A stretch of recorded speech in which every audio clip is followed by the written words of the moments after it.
Soy Héctor Conesa de la Universidad Politécnica de Cartagena y paso a presentarles la comunicación tipo póster titulada Efectos sobre la composición bacteriana del empleo de suelo transicional y compost como enmiendas en depósitos de lodo de flotación de la Sierra Minera de Cartagena, La Unión.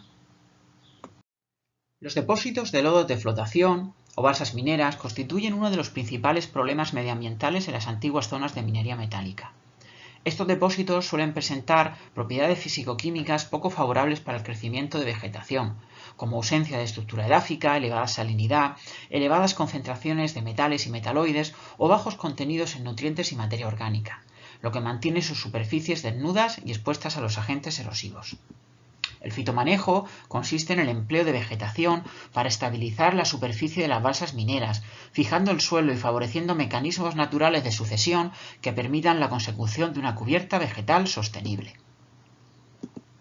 El establecimiento óptimo de la vegetación requiere, sin embargo, de la mejora de las propiedades del suelo, lo que se suele lograr mediante el empleo de enmiendas.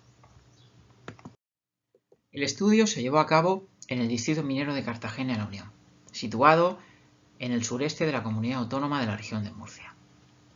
Antes de describir el objetivo, pasaré a definir lo que se conoce como zona de transición o borde, que se corresponde con el límite del depósito minero con la zona circundante, que presenta características comunes al material del depósito, pero con un mayor índice de colonización vegetal. El objetivo de este estudio fue evaluar el potencial del suelo presente en la denominada zona de transición de un depósito minero de lodos de flotación y su combinación con compost como enmiendas a emplear en su restauración, en base a su capacidad para favorecer una comunidad bacteriana adaptada a las condiciones climáticas y edáficas particulares de los residuos mineros. En esta diapositiva se muestran algunas de las propiedades de los suelos empleados en el estudio.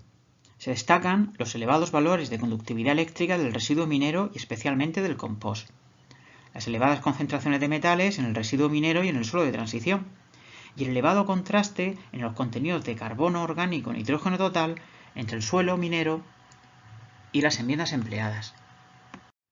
La composición de filos bacterianos en el suelo y las enmiendas empleadas reveló que el filo Bacteroidetes fue el mayoritario en el compost, mientras que Proteobacteria lo fue para el residuo minero y el suelo de transición.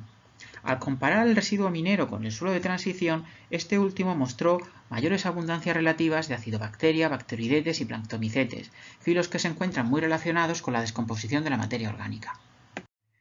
Se llevaron a cabo 4 tratamientos, cada uno de ellos con 4 repeticiones, en macetas que contenían aproximadamente 1,5 kg de suelo, que se dispusieron de forma aleatoria en una cámara climática.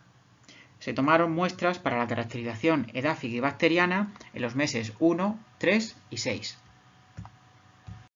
Los parámetros edáficos medidos en el extracto 1, 2, 5 en el primer mes mostraron que no existieron diferencias significativas entre los tratamientos sin enmienda y con suelo de transición. Sin embargo, los tratamientos que contenían compost, solo o en combinación con el suelo de transición, mostraron mayores valores de algunos de los parámetros analizados. En esta diapositiva se muestra la figura del análisis de correspondencias canónicas. Los símbolos de color blanco corresponden con las muestras tomadas en el mes 1. Los símbolos de color negro corresponden con las muestras tomadas el mes 3. Y los símbolos de color rojo se corresponden con las muestras tomadas en el mes 6. Los círculos son las muestras de los tratamientos sin enmienda.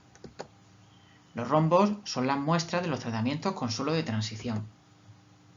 Los cuadrados corresponden con las muestras de los tratamientos con compost. Y los triángulos corresponden con las muestras de los tratamientos combinados con compost y suelo de transición. Aquellas muestras que contenían compost, ya sea como enmienda única o en combinación con el suelo de transición, se agruparon en la parte derecha del gráfico y estuvieron caracterizadas por mayores valores de carbono orgánico soluble, iones en solución, conductividad eléctrica y por mayores abundancias relativas de bacterias de los filos Bacteroidetes y Planctomicetes. En el lado contrario del gráfico se agruparon las muestras de los tratamientos sin compost, ya sea aquellos que no tenían enmienda o aquellos que únicamente tenían como enmienda el suelo de transición. Estas muestras se caracterizaron por valores decrecientes de todos los parámetros edáficos anteriormente mencionados y por mayor abundancia relativa de los filos Actinobacteria, Hematimonadetes y Acidobacteria. En relación a la evolución temporal de los parámetros estudiados, se observó una menor variación en los tratamientos que no presentaban compost que en los que presentaban compost. Los tratamientos con compost y suelo de transición presentaron una variación intermedia entre los dos grupos anteriores. Las conclusiones de este estudio las podríamos resumir en que el empleo combinado de suelo de transición y compost como enmienda en depósitos de lodo de flotación permitió mejorar las propiedades de fertilidad, además de favorecer la abundancia de filos bacterianos implicados en el ciclo de la materia orgánica y presentar una menor variabilidad temporal en comparación con el tratamiento que solo incluía compost como enmienda única.